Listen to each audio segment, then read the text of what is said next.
Hi, everyone. How's everyone doing? Brock and Alexandra, Shahab, how are you?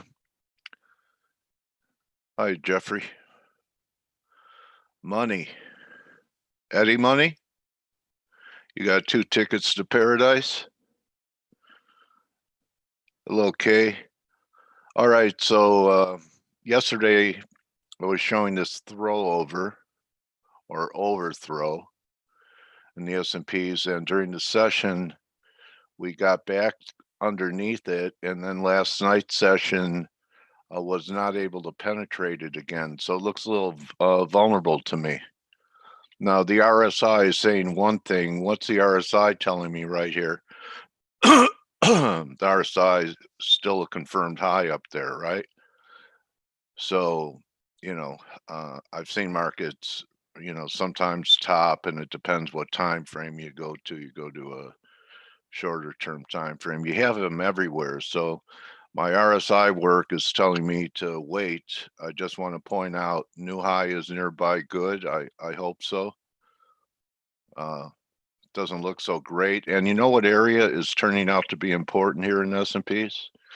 So far, it's holding the 78.6 back after going 88.6. Your first sign would be a candle closing back under 35.07. You can see we're holding it. We haven't closed under it. Difference between trading beneath it, and closing beneath it. Everyone with me? So they're probing it, they're trying to hold it. And if not, maybe the high is in. It's hard to read it. Oh, you mean because of the color?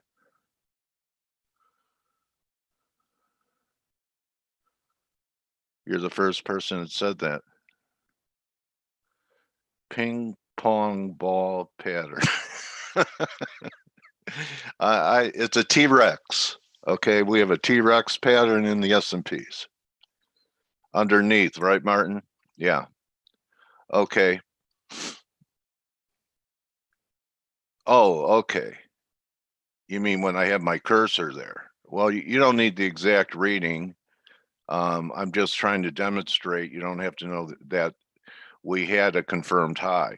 So, it was up at 87, 86. So that's a lot of mo. So I'm hoping we do get another high. Okay, because I'm not short yet. The only thing I did was, you have to take a look at this pound. That was a pretty ugly day that it's trying to come back from. And what's interesting about the pound is we actually traded under a 2-week reversal. Okay, we didn't close there. But if by Friday, you may want to write down the number, it's 129.35.5. Okay, so about 50 pips lower on a close by Friday, and you have a 2-week reversal. So we have 3 days to see if I'm all wet. And I'm not saying that cable can't push. I just put a piece on because, we could trade 61.8. We could trade 130. Maybe we do it today. So, well, that's 61.8 back there. It stalled. This is the bigger picture. So it stalled at the 50% level. So here's a little coaching. I've been looking for 61.8 up here, right? 31.60, 31.60s, and it didn't happen. So do I just sit here and wait for the 61.8 level? If this could have been the high, no, I sell the next rally and risk the highs and see if this was real, because I wanted it to rally or thought it could rally to 61.8 doesn't mean it will. So I had to adjust to what happened yesterday. And anyway, selling the pop here because the downside's it looks pretty attractive. And also bought Euro pound. So Euro pound is pulled back with the pound popping and the euro doing nothing. And same type of situation yesterday. And this did do what I've been talking about for many days early in the week, or it was probably Tuesday. We took out this uh, low, which is what I was looking for.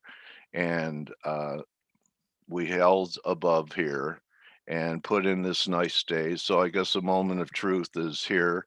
I mean, you could trade it with a pretty tight stop. You may want to get out of the way under 10. And then, I already had this bias. And then Grega was here yesterday and he kind of confirmed the outlook. Didn't pinpoint exactly where you should buy it or where you should have your stop, but always nice to have Grega's wave work agreeing with what I was thinking about doing, right? It gives me even more confidence in the trade. And if it doesn't work out, I'm going to, not really, but if it doesn't work out, I'm going to tweet real mean things to Grega and blame him for influencing me on the trade. Don't ever do that to anybody. You're the one that controls your own destiny. You're the captain of your own ship. No one's clicking the mouse for you. So grow as a trader and don't place blame. Don't say, oh, I got burned in the end. You didn't get burned in the end. It was not a good trade.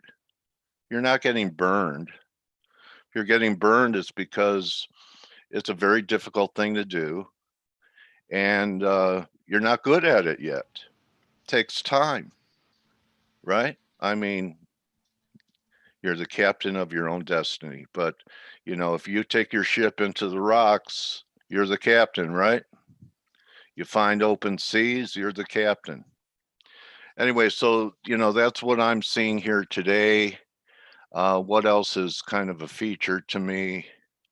I think that's it. I don't know how I could, stay bullish euro at least now, even though this is my preferred long if I'm bullish euro pound.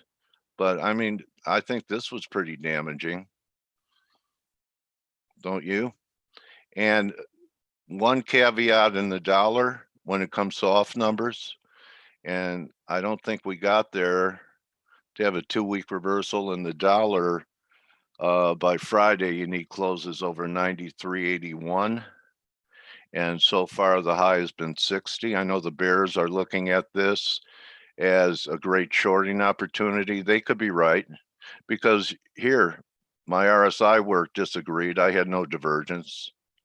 Okay, I had no divergence, but sometimes I have to go with the price action, even over it. So I'm thinking there are too many dollar bears out there. And the narrative I talked about on Monday actually started to happen. So I was talking about a dollar low, although it didn't come in at 92.60. And I actually shorted it at 93.20 yesterday in here and got out after Grega was on saying he was looking for a rally, and Grega saved me money.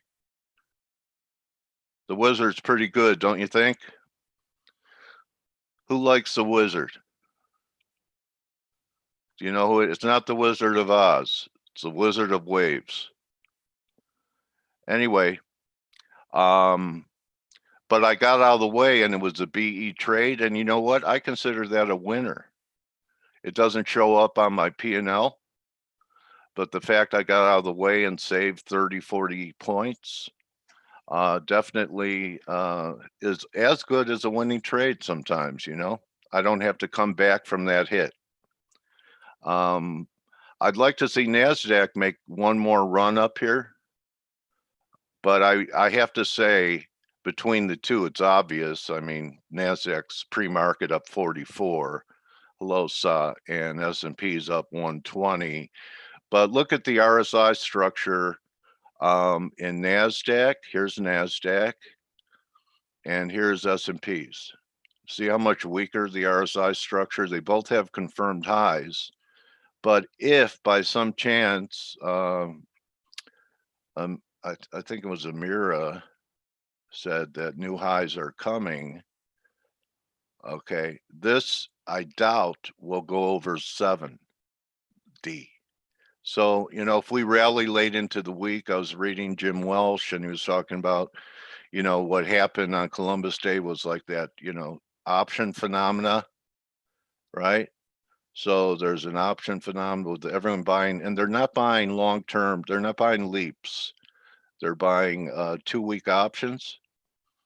Okay. Bullish hidden divergence in what, buddy? Andre? There's another talent that I don't like to be on the other side of the fade of the trade on. But I think I've been blabbing too long, and I know Blake likes to get the bias chart done. So I'm not sure if there's any news at 5:30, but come on in, Blake. I have diarrhea of the mouth this morning.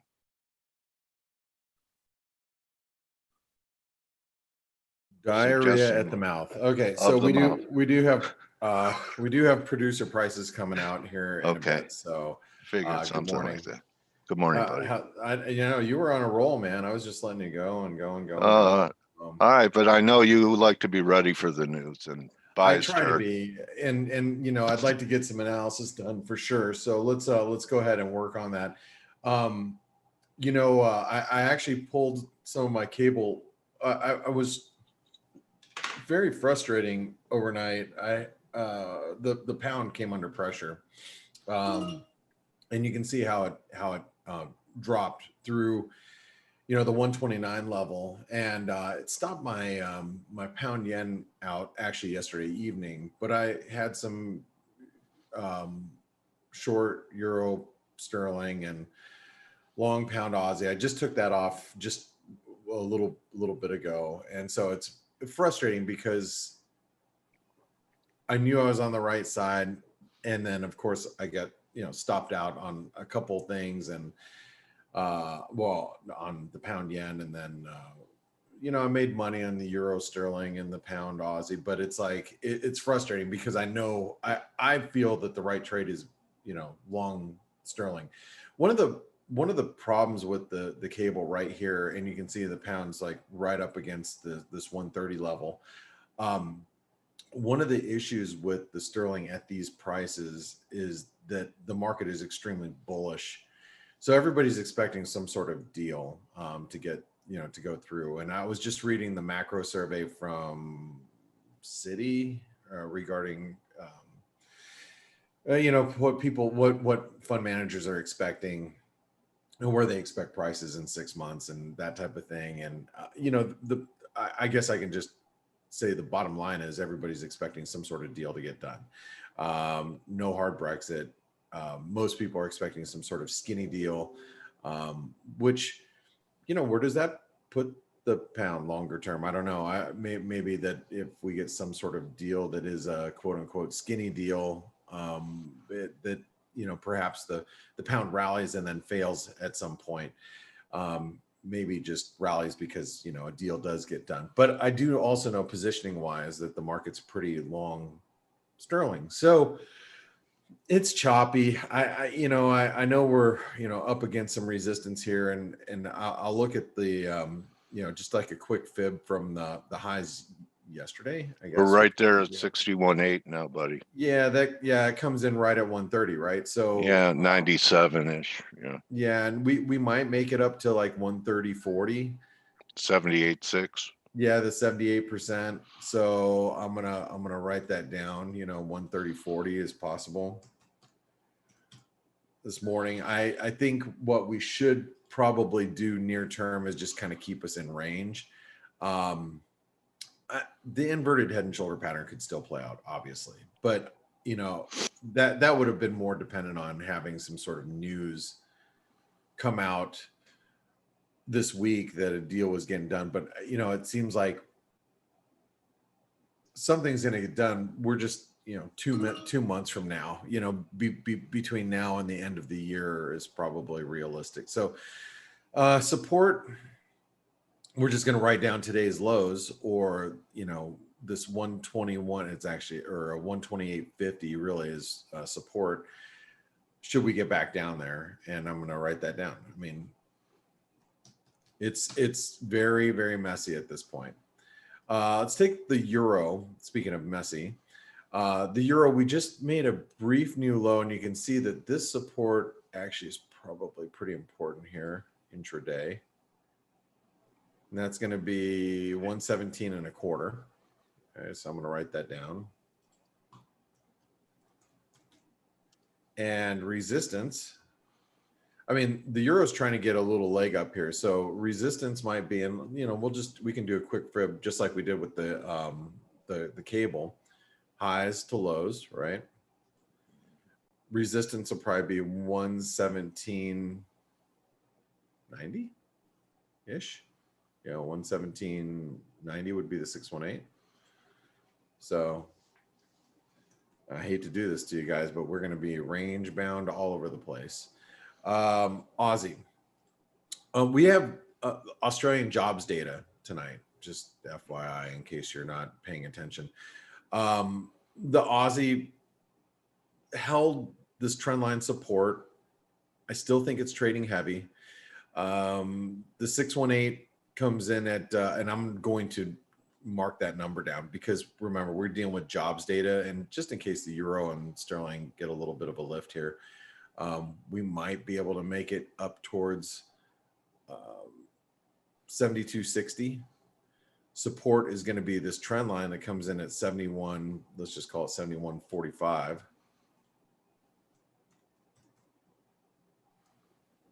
And you guys know this is one of the only ones that I'm going to have to put a bias on because we're below this channel. Yeah. We're below that channel. I still think that it's a sell rallies type of situation, but we can't get could tag the channel line again. Yeah, above it, it may, and that's why I think the 618 is possible, especially if we get a good jobs data. You're one of the best chartists I know. Well, thank you. You could call it basic. I call it clean. Well, very I appreciate clean. That. Yeah. Well, I think that the on a good jobs number we might spike up there. We'll see. Kiwi, the Kiwi is struggling up here at this 66.75. One of the things about the Kiwi is if you look at the Aussie New Zealand, it is trying to make a move. So that's the thing that could allow for us to make a move towards 66.90.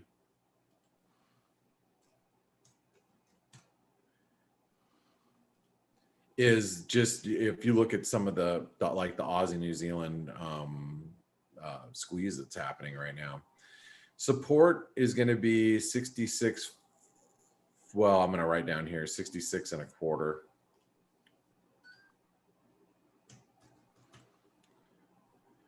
And let's go here to the dollar Canadian.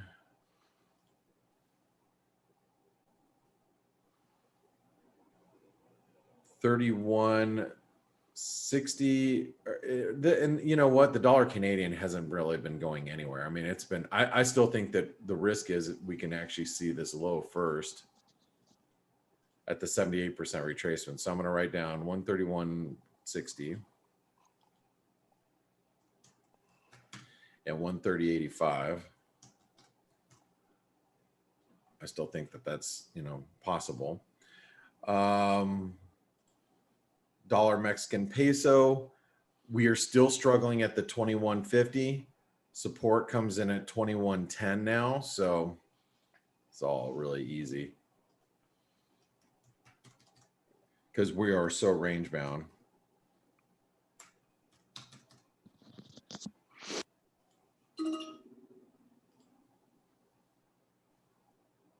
Dollar Swiss, home on the range. Yeah, right. Hey, oh crap. I know you guys can't hear this. Hey guys, I got it. Hold on. I can hear you. Stelios, are you here? Yes, I am here. Hey, can you take over for 1 minute? I'll be right back in like 2 minutes. My dogs are barking. Yeah, go ahead, buddy. Give me like 2 minutes. I'm just gonna mute myself. Give me No 2-3 problem, minutes. Be right back. Yeah. Let me take the screen as well. Regarding dogs, Stel, that my psychiatrist finally gave me a diagnosis, and he said I was an agnostic, dyslexic, insomniac. What?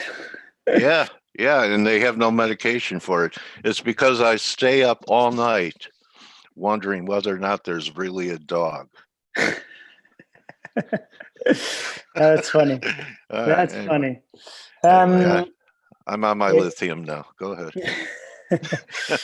So Blake was talking about the pound we had today. If you guys remember, we're talking about how Boris Johnson put a soft deadline for this week, the 15th of this month, for something to be ironed out or agreed upon, because to ratify it and all that, it takes some time. Well, today he said that, we can continue discussing going into year end, which is interesting.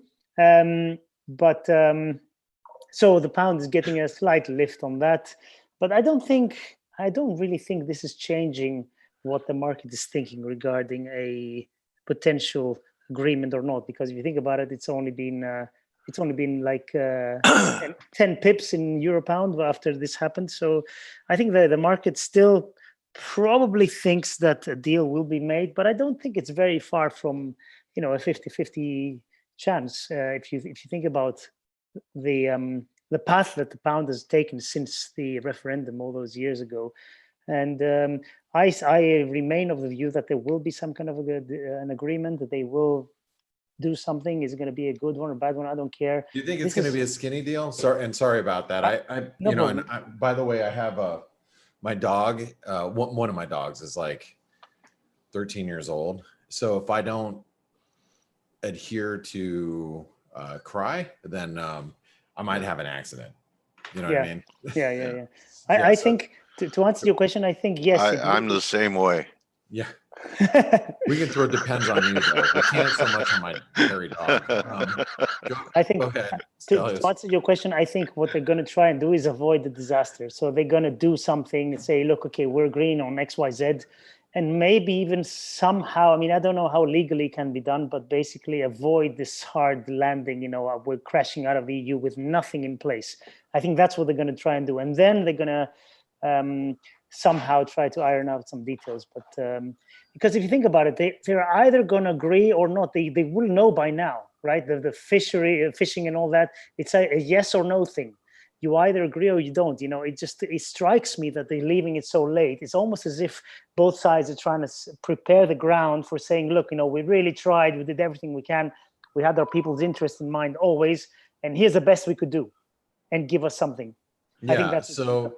Is there a hard date? Yeah, the end of the year.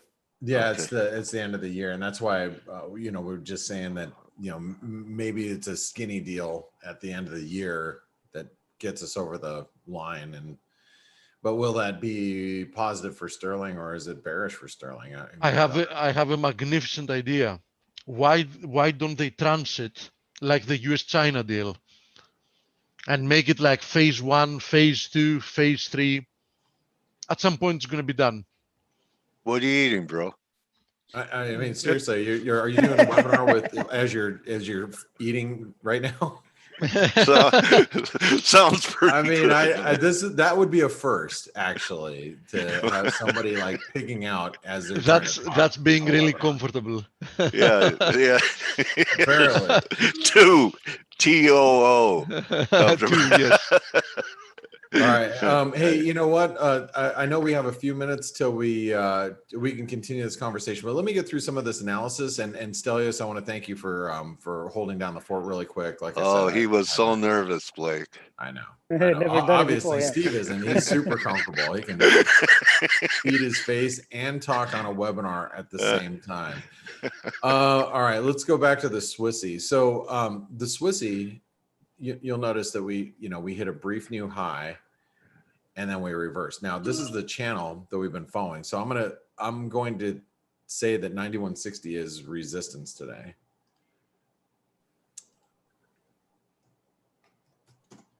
Okay. And that means support's going to be back down here at 90.80, right?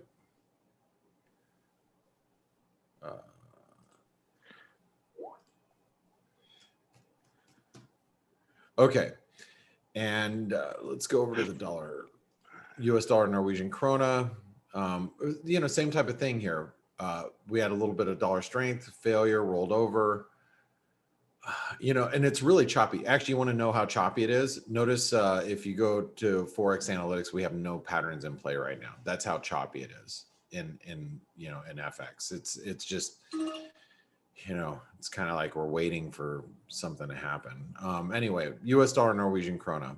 I think that we'll find support down here at 917, 918.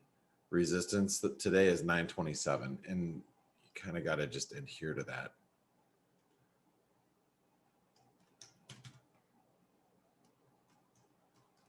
Oops.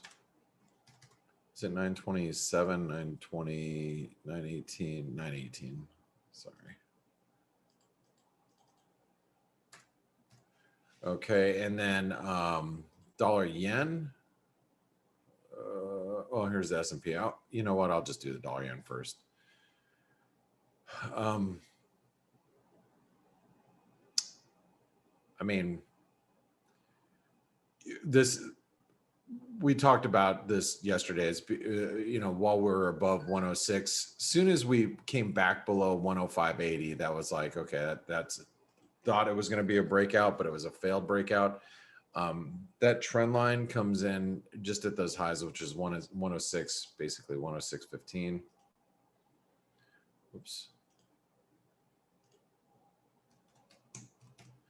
And support today should be at 105. Actually 104.95, but you know what? I'm gonna mark it as 105 just because I think that between that 50% retracement and these spike lows right here, you're gonna find support. So it's gonna be right around 105. Okay. Let's see here. Dollar index.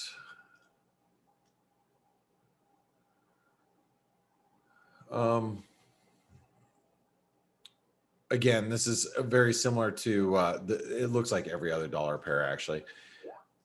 My assumption would be we go down here to this breakout point right there at 93.25. Remember, that's a 50% retracement, and resistance today is 93.66. So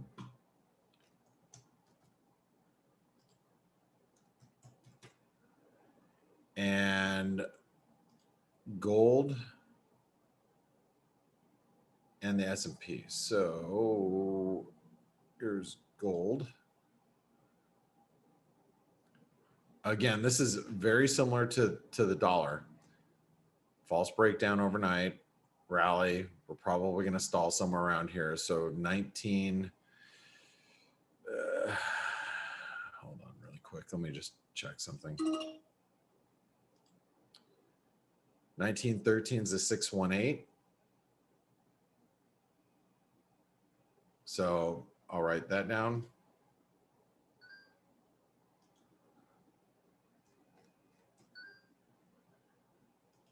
And support 1880, which has been support for a long time. And the S&P, last but not least. We talked yesterday about this trying to be a, flag. I still think that that's kind of what's happening, but we'll see. We had it tighter, like right there, but We have PPI in about 30 seconds. oh, thanks. See, I wasn't late today. You weren't. All right, hold on. Then we'll come back to do that. Here's your data flash, guys. This is, remember, this comes with Forex Analytics. You'll see that PPI come out here in just 1 second. So how much you want to bet it comes in line? Oh, it's actually a little whoa, a little stronger. Yep. Wow. Inflation on a producer level, a little stronger, not affecting currencies at all whatsoever. Actually, Aussie's at new highs. Higher inflation. Aussie's ticking higher. Gold's not doing anything. Gold and I meant copper. Gold and silver at highs of the session right now. So it's weakening the dollar a little bit here. Order filled. That's at least in the past, that was the normal path forward after stronger inflation data, because stronger inflation was always a negative for the currency. At some point, when we started all these maddening policies, it started acting oppositely because the market believed that stronger inflation might actually force central banks to raise rates. But now that everybody knows that there is no chance of raising rates until they really need to do so, it makes sense to me if again the relationship starts being as it was in the past, meaning stronger inflation data, weaker currency. Yeah, maybe that'll be the case. So real quick, Stephen, I'll let you actually explain that concept in a little bit more detail here in a second. Let me just yeah, write absolutely. down a couple of this. Let's see, that would be, remember the 88% retracement comes in. Let's say 33.50. Price support is around 34.70.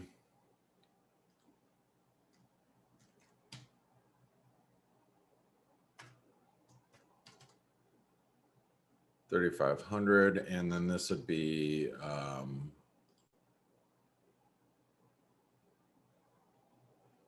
$35.50. Okay.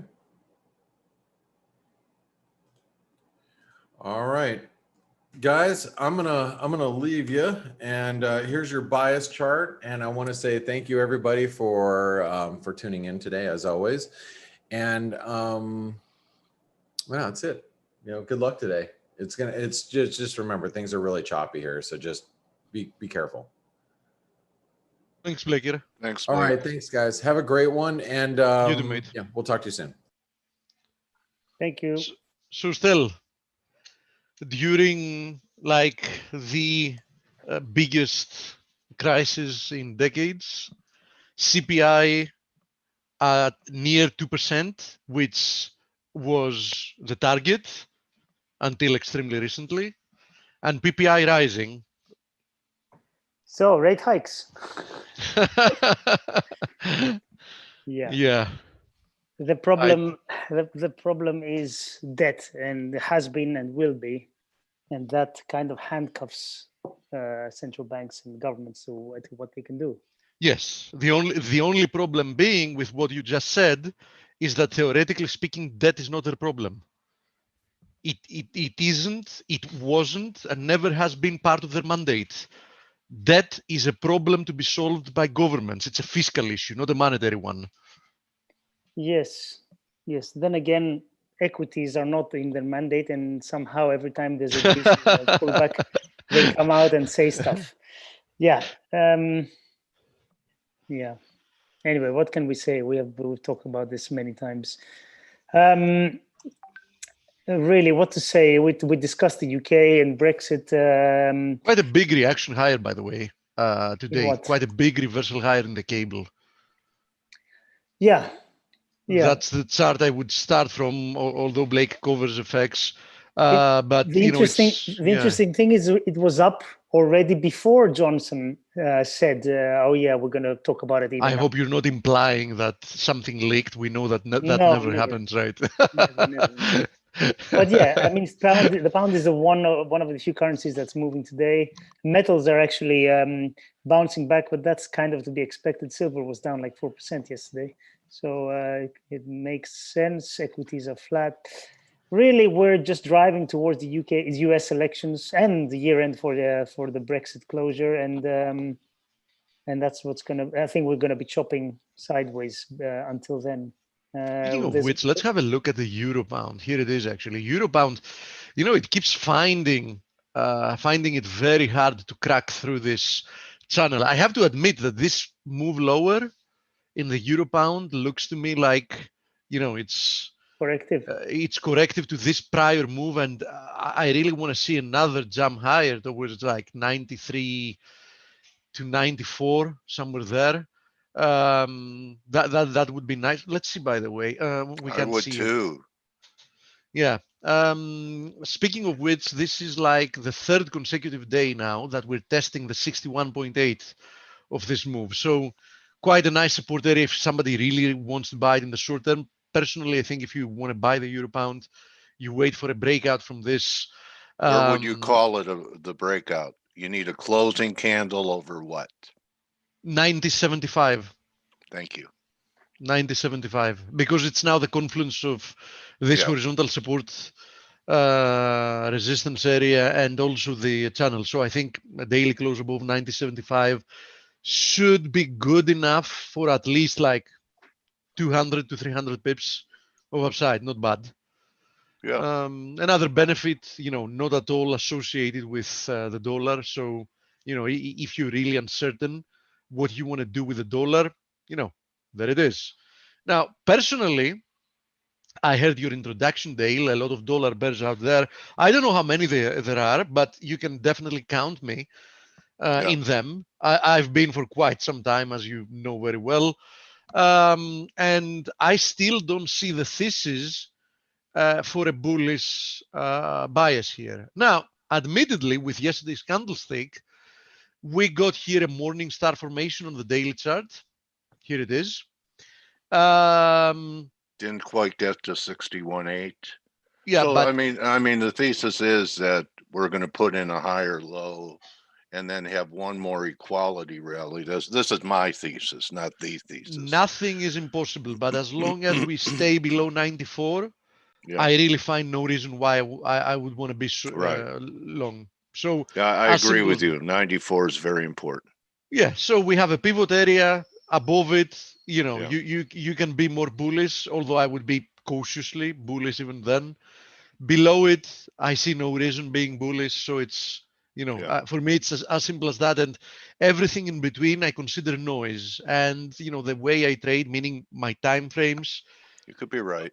help me avoid a lot of the noise, because you know how it is. Noise is very annoying. I mean, you can get trapped in taking positions in the wrong direction just because of shorter moves, especially during the past few years. You can have like some spikes or dumps in the market that have zero follow through. That Yeah. wasn't the case so much in the past, but unfortunately, that's quite much the case during the past few years. So it is what it is, and you have to trade with that.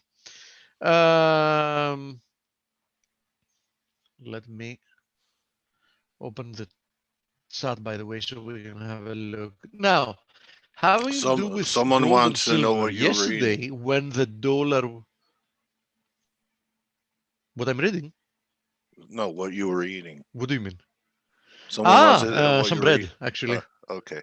Yeah, Thank you, I eat a Steve. little bit of bread between coffees. It helps with the Oh. stomach. Yeah. Oh yeah, it absorbs the acid. Yeah. Yes, exactly. So it helps quite a Okay. lot. Thank you, doctor. So gold and silver, gold and silver were looking like, especially gold, like gold at some point was looking like it was breaking down yesterday. But guess what? It found support once again in this little channel.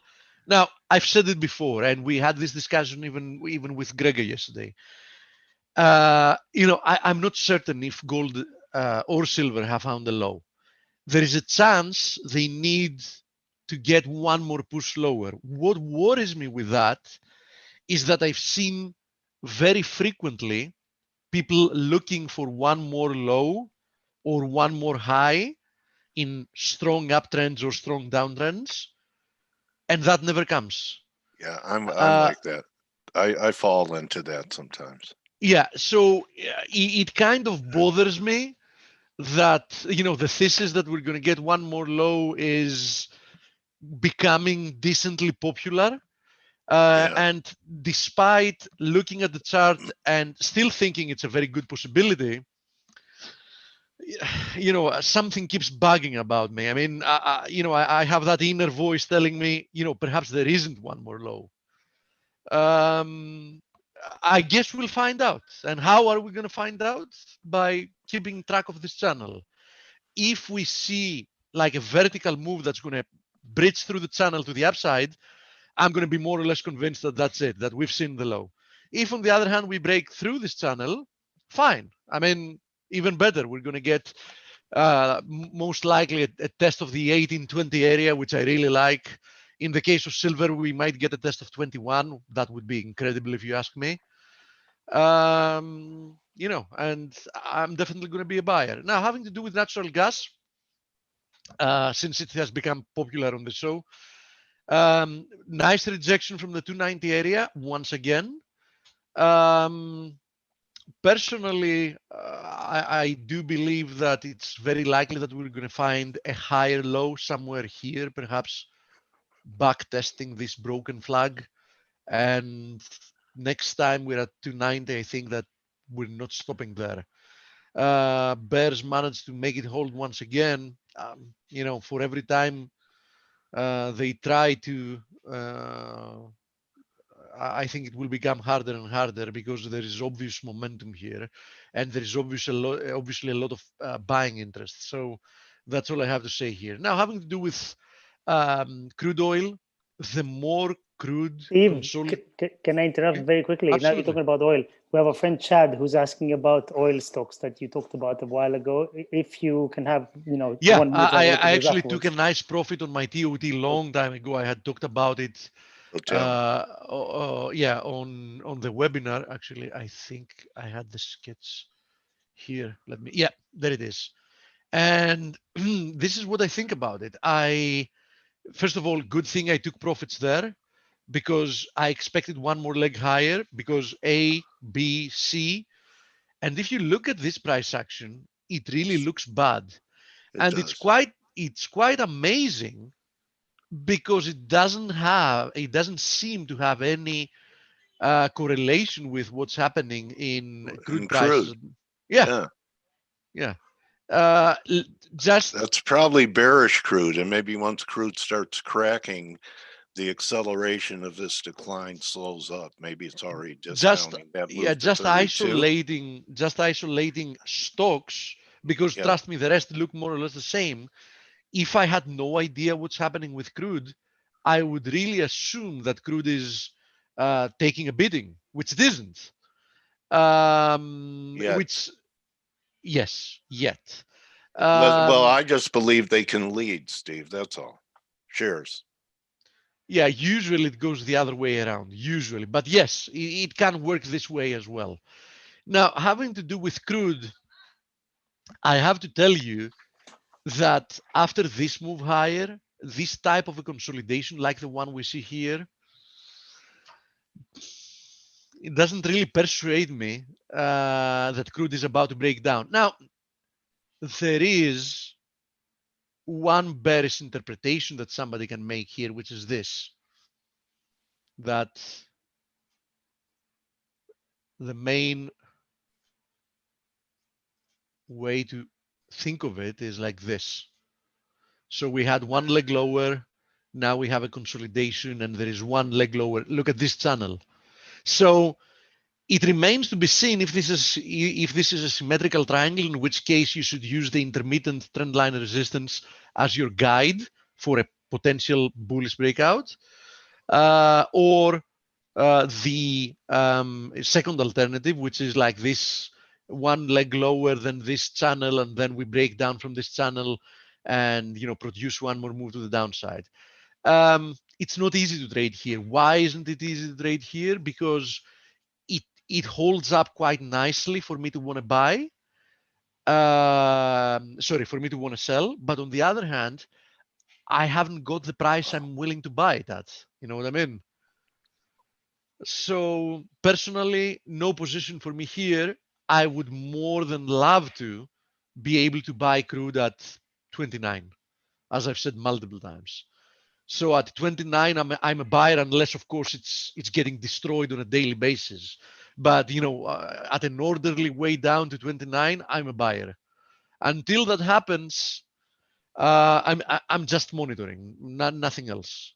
If something changes, I'm going to be more than happy to let you know. Can you take a look at them again? And this BP, TOT, etc. Yeah, let's have a look at the second one as well if you want. Let's have a look at BP as well since you mentioned it. British Petroleum.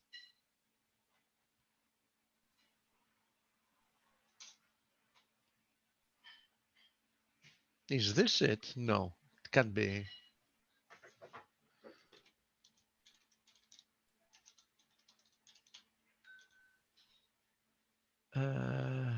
What's the ticker for BP? Anyhow, E. hmm? I thought it was BP. I thought the same. BP Plus, which is the petroleum part of it. BPC. No. Is this it? Yeah. Here it is. Oh my God. This looks even worse. This has actually produced already lower lows. So yeah, my expectations back then, as you see, was something like that, which it did happen. I mean, it did happen. Let me explain. Look at this. You see it here. We did get a higher high from there. So I expected one more high, which we incrementally did get there, and then lower, which we are seeing lower prices. Now, how low can this go? We sliced through the confluence of supports here at 220 something. I think it can even go down to 127. On the other hand, let's FIB extend the corrective rebound and see what we get from it. There we go. So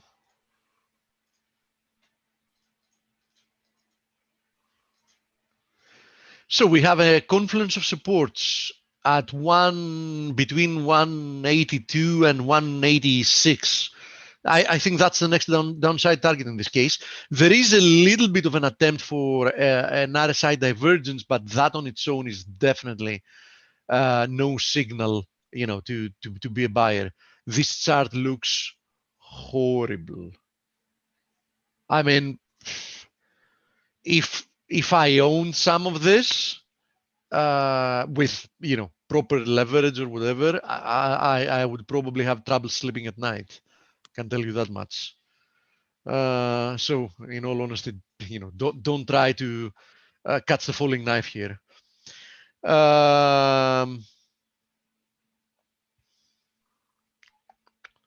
Let me see if a stock market crash comes. Would precious metals weaken due to strong USD being a safe asset? Short term, I mean. Yes, the very short term reaction, we've seen that very frequently.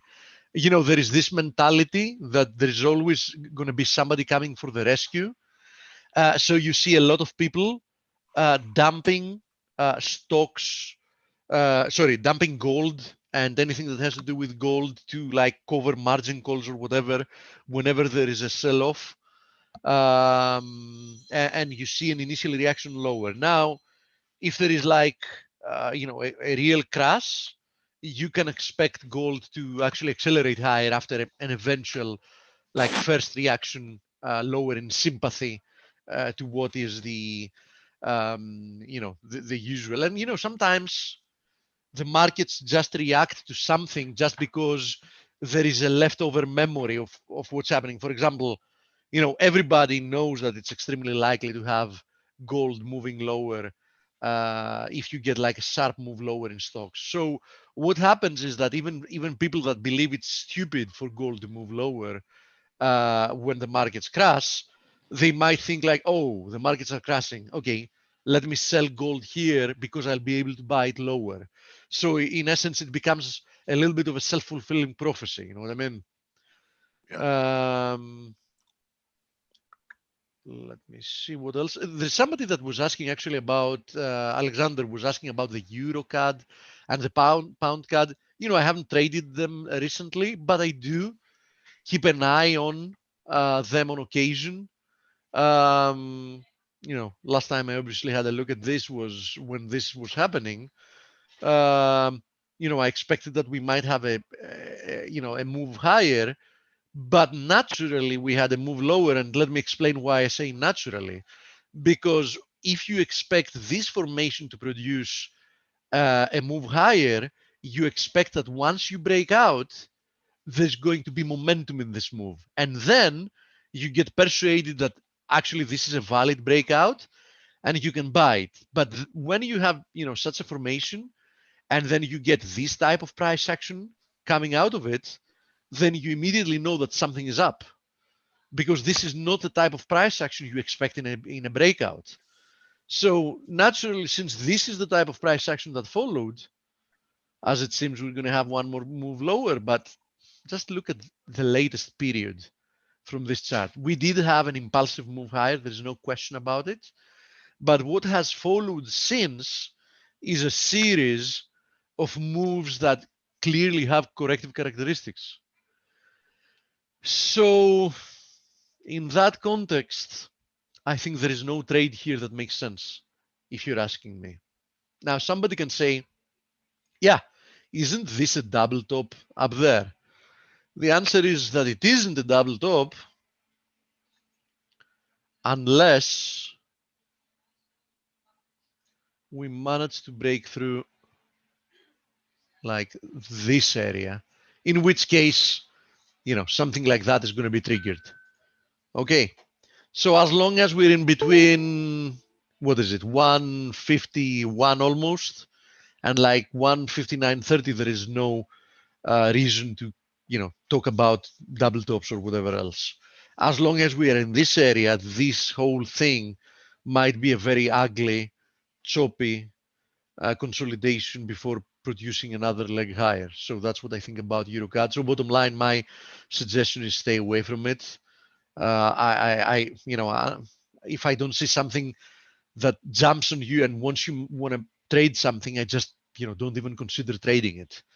Now, having to do with pound CAD, interestingly, nothing has changed since the last time I had a look at it, because the main formation here is this one, this symmetrical triangle.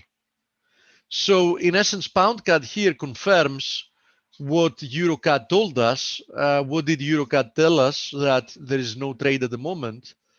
So pound CAD tells us the same. There is no trade here at the moment. There might be a nice trade here once we break out, but until that happens, there isn't one. So you can keep monitoring this symmetrical triangle until something happens. I don't really think there is much to do. Let's have a look at some of the crosses as well. Pound Aussie trying to break higher here, perhaps producing one more leg to the upside. Pound Kiwi also rebounding, found support again today at this 193.25 support area.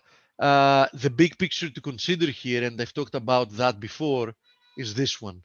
Look at this almost perfect channel, right?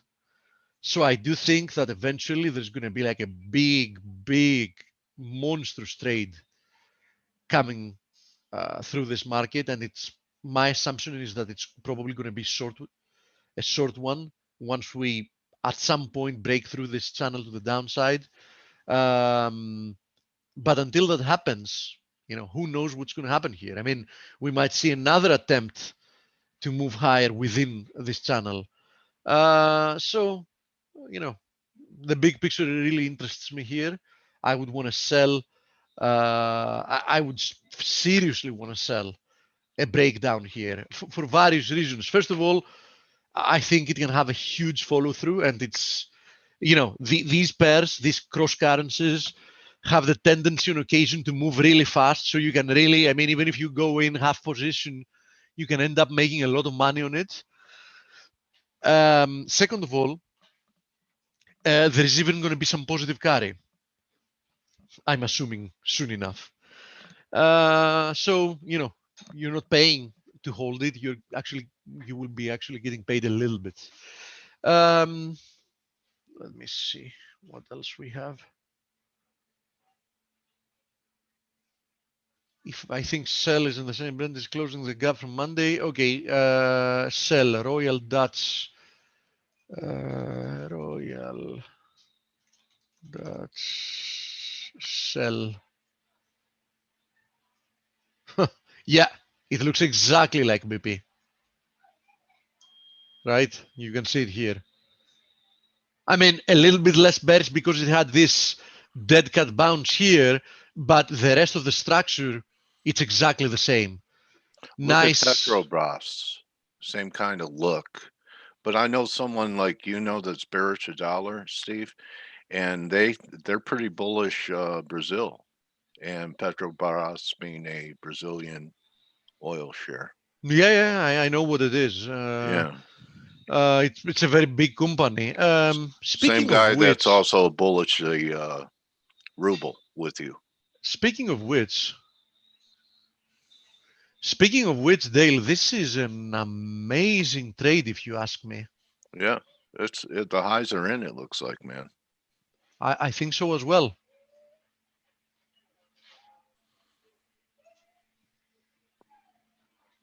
Huh? What do you think? Yeah. And an amazing carry, eh? Yeah, it's 2 or B, I think. Even if it tries the upper blue line again, I mean, where you're wrong, right? At new highs, I guess you have to throw in the towel. Oh yeah, absolutely. I agree with you. Yeah, But this formation doesn't tell me new highs are coming. No, it's a wedge. So even if we had Gregor here, or even somebody that does harmonics or whatever, because this is more or less a common understanding. Andre's here. Or basic, we have Andre with us today. Well, he's been Skyping me, and I saw him in the when I was talking. He said he saw hidden divergence, so he's in the crowd. So here it is. That's what I think is happening here. Yeah. Right. Yeah. So did you check the carry? Is it 10% nowadays still with low rates? No, I didn't. Let me check.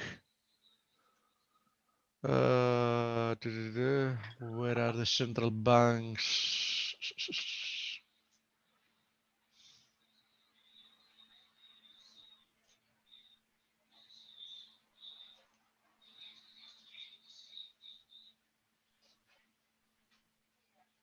Gordon likes coffee because of the real. 2% in Brazil, by the way. I know you were talking about the ruble before. Yeah. But I just wanted to check Brazil because I hadn't for quite some time. So expectations here are 2%, but for it to go higher towards 2.5%. And inflation, a reported inflation rate is at 3.14. I'm assuming that means inflation is around 5%. Yeah. So right. Real rates are deeply negative, actually. Yeah. Okay, interesting. Okay, so do we have a guest today? Yeah, Mark Newton. Oh, Mark is going to be with us. Okay. Yeah, I don't see him yet. You don't? Let me also have a look to help you out. Let me see if we have any questions as you're looking. Okay. In the participants list. Oh, he's here. I see Mark. Okay, you want me to upgrade to make him a panelist? If you want, yeah, sure. Okay. Done. Okay. Welcome back, Mark. There he is. Mark, you should be able to unmute yourself now.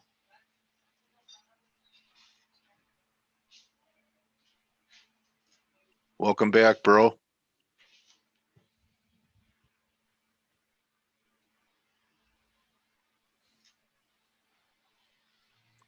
Ground control to Mark CMT. Okay, give him another couple of minutes. I've promoted him. I even sent a request for him to unmute. So let's see. What else did we have? Okay, he wrote to us. Let me write back. I am here. Yeah, I'm going to ask him to unmute. Maybe you didn't do that. Hiya, Mark. I just heard something. So we can't hear you. He's muted. That's why you can't hear him. So that's normal. Yeah, I know. I've asked him to unmute. Please unmute.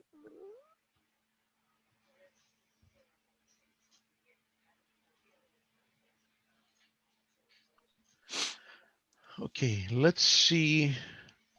USD NOK, by the way, once again getting rejected from this channel. So far, the move lower is orderly.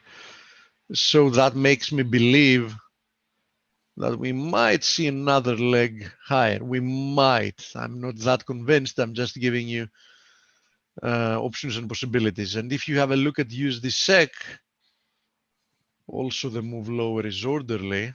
That doesn't necessarily mean we're going to get another jump to the upside. Just letting you know. Let me see if there is another. No, that's Mark's been on this platform before. yeah, multiple times actually, Yeah. so- and on the event.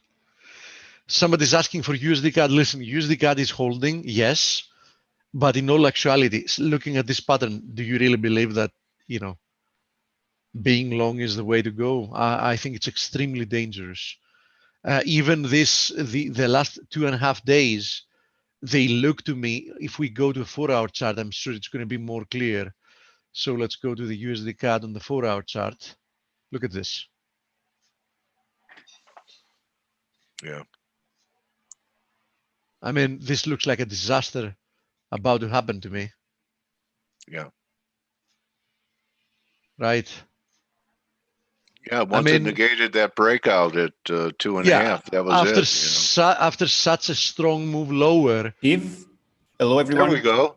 Hey, mate. Yes, and just because you touched that chart, Oh, that's Andre. can you please? Yes, I am. Mark, I'm sorry. Mark, you cannot share your screen because I'm sharing my screen, but we haven't heard your voice yet. So once I know that we have voice, I'm going to stop sharing so you can share. And I don't know if you've, now you're unmuted. I can see that you're unmuted. oh, nice. So check your sound settings.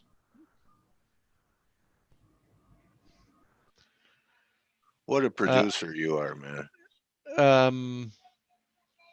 What did you say, Andre, about USD CAD? I'm sorry to interrupt you. No problem. I was seeing you drawing that trend line support as an ascending trend line. If we draw that trend line as a descending trend line, as kind of a megaphone, eventually people will be trapped between people will be trapped inside this kind of a megaphone formation if they start to even to buy or to sell that market at this point, I believe. Usually though, it megaphone makes no formations sense. are not that usual, so it's very likely that the formation here will end up being something or, like this. Or something like a flag, yeah. Yes, a pennant. Or you a see? pennant, yeah. So for the time being, this looks like a pennant if we want to be very accurate. And that's what looks like it's coming in the near future. We have a very nice bullish crab pattern at 129.51 monthly fractal support. 129.51. That's a 161.8 extension. Also previous low from what I see here. Previous lows, it's a monthly fractal support. Yes, exactly. Actually it's a yearly low.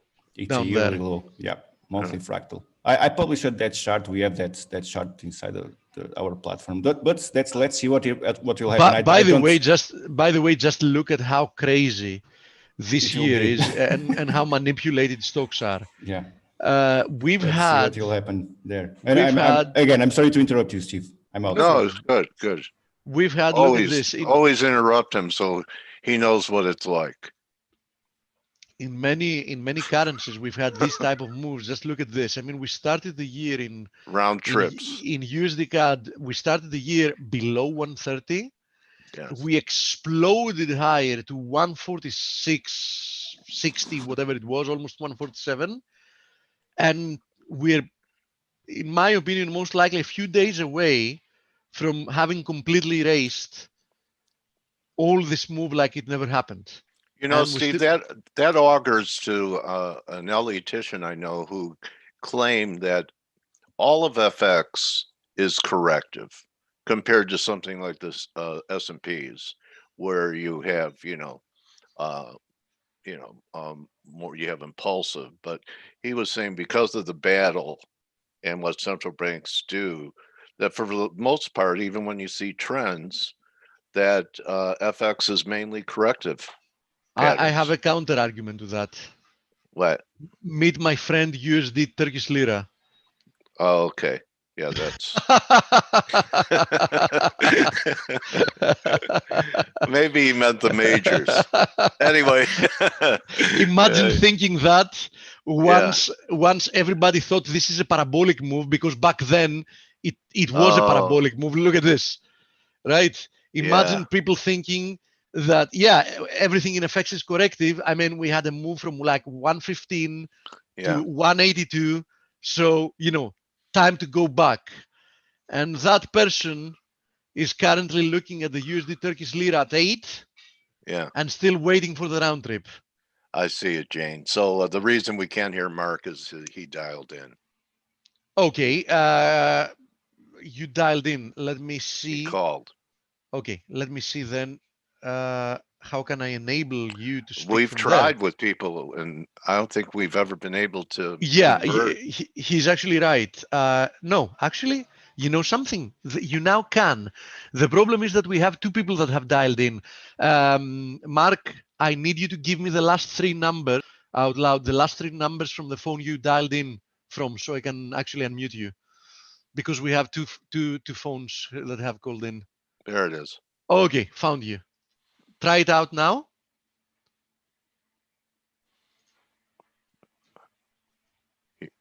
He put his whole phone number up there.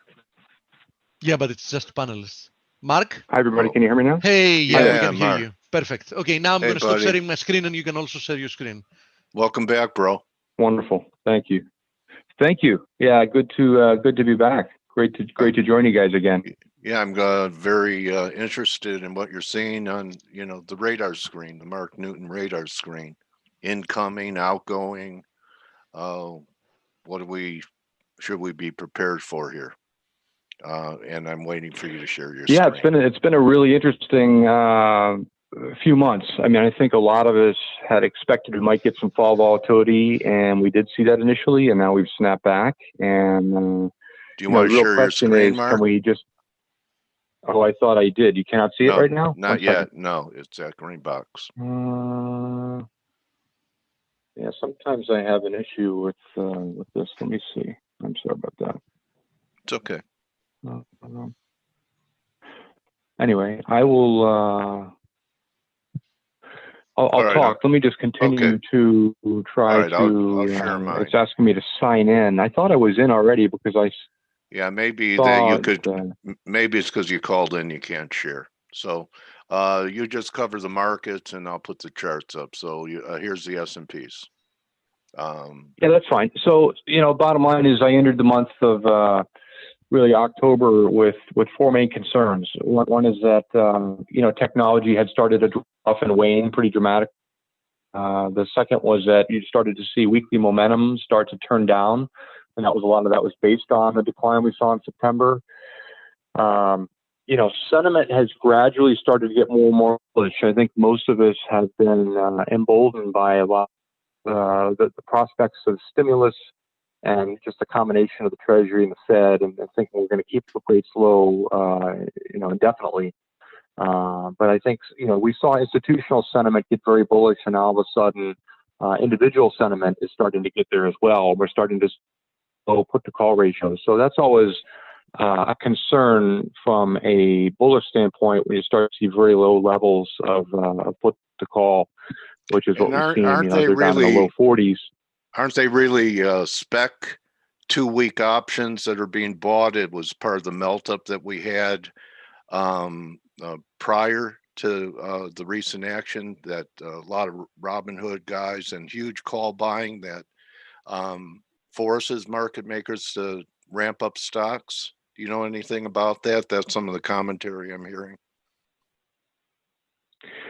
Yeah, I don't put a whole lot of credence into the idea that it's just a small group of people that really have that effect. Yeah. I mean, I used to trade options out in the CBOE in my former life, and this whole notion that that a small amount of people can have an effect on prices close to expiration based on the concept of negative gamma and this and that is just a little far-fetched. I mean, there are places and to spread off risk, and Okay. when it happens overnight, you see prices nosedive, and the option markets certainly aren't open during that time. So that goes a long way towards refuting that.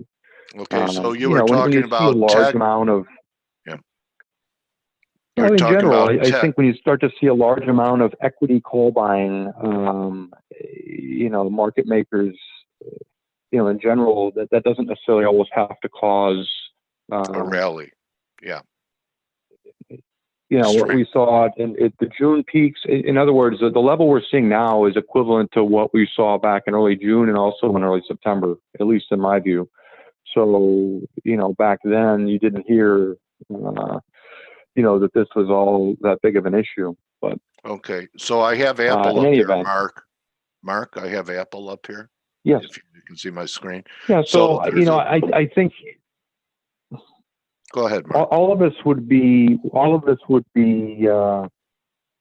probably better suited when we're looking at the market these days to really consider the top stocks that are part of these indices. And obviously with the influence of Apple and Google and Microsoft and all of them, studying the patterns of these stocks really makes a whole lot of sense. We've seen a number of different in the last few weeks where tech is down, but yet breadth is higher and vice versa. The tech rally started to peter out with Apple back in September and software, but semis held on very strong. And now you've seen this little snapback in the last couple of days ahead of yesterday's Prime Day and the Apple unveiling. So, I view Apple, the gap earlier this week, as being likely a wave 3 of C. I think typically it's always wise to pay attention to gaps. And then that means that any sort of minor dip after that gap is usually 4, and typically you can go a little bit higher. But I would view the pattern as being sort of unsustainable heading into the next couple months. I still view Right. the It stock stopped as right being at extraordinarily 61.8. overbought. Can you hear me when I talk, Mark? Just curious. I heard that, yes. Oh, okay. So I'm showing the Apple chart right now. So far it's stalled at 61.8. And there's a lot of patterns like this in the FANG.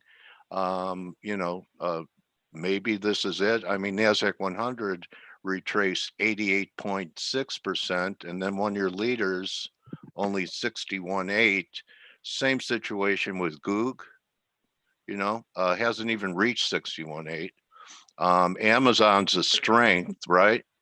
It looks like it could have a new high in it, but not confirmed. So there are a lot of the champions and heavily owned stocks that are showing just normal retracement moves rather than are we going to blow to new highs unless NASDAQ really takes out the highs. Do you think we could have a failing rally in those issues? I think in the next 2 weeks that we're likely to put in a pretty decent high in the market, and that likely we're going to have the next 2 months be down. So I think this year, based on some of the cycles that I looked at, should be very similar to really 2018, where the market peaked out in October and went straight down into December. I think if you look at the combination, I have 5 different cycles I run. I'm happy to send you the charts and you can show them to others. Okay. If you want to give me, let's see, maybe okay. we could figure out a way for you to share your. Tweet them. If you want. Anyway, and we'll reschedule one, Mark. So But, yeah, a couple. Yeah, that's fine. That might be fine. I do want to show my charts. It doesn't do it. Honestly, looking at yours are fine, but I have my own comments, and so let's figure out a time where we can connect and I can show mine. I have a couple different comments though. One is that the move down from September very much looked like a 3-wave move. Now, it would make perfect sense to see a minor new high before we fail. I think that S&P up near 3650, 3675, would help to complete a 5-wave move up from late September, and then you could properly roll over, I think, in a lot of the indices. okay, well, but my I tell you study what. suggests that we're heading. How about Friday? Friday. I think that the wave structure, the way I look at it, is still early for a 5 up. So I'm No, I'm looking talking at, about you rescheduling could- it. oh, Friday's fine. Of course. Okay. Yeah. All right. I mean, let's do it right. So Yeah, that's fine. let's get back together on Friday where you have your Bloomberg and Yeah, I'll get there. We'll dial in and figure out how to get all my charts shared. I don't know why. I got a couple of new microphones, and one of the settings might be off on one of these. I really don't know. Okay, In the past, otherwise I've had no it's problem logging easier on. So. just to log in if you can do that. But yeah, let's do this Friday so that I'm being selfish. I really want to have a clear picture. Sounds good, of your Dale. work. All right, buddy. All right, so Sounds Mark will good. be Thank you. back with us on Friday. That's a wrap, everyone. Appreciate it. Take care. Okay, Yeah, bro. bye-bye. All right, so that's it, everyone. So make sure you're around for Friday. There's a chat. Any questions before I go? Okay, you're very welcome. All right, so we'll talk to Mark on Friday. I think I have a new speaker tomorrow. So Mark's looking for a new high, but it sounds like he's looking for a new high prior to the election. Everyone wants to do it after the election.